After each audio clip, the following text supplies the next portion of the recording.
Lah, sekarang akan terjadi persahabatan yang luar biasa dan harus berhasil, yaitu antara Gus Saifullah Yusuf, cicit dari pendiri NU, cicitnya Mbak Bisi Samsuri, pendiri NU, keponakan Gus Dur, mantan tetangga saya.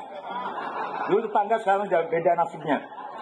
Saya Pak Caimin waktu pun melarate saya itu sudah sugi-sugi. Gandengan tangan antara Mas Saifullah Yusuf dengan Mbak Putih bukan barang baru.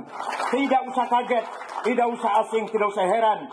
Harus disukseskan oleh kita semua. Mudah-mudahan ala barakatillah wa ala syafaati Rasulillah, insyaallah Jawa Timur gemah ripah roh jinawi menjadi baldatun thayyibatun wa rabbun ghafur. Syukran wa dumtum fil khairi wal barakati wan najah wa huwa al-fiqhul qamit tariq. Wassalamualaikum warahmatullahi wabarakatuh.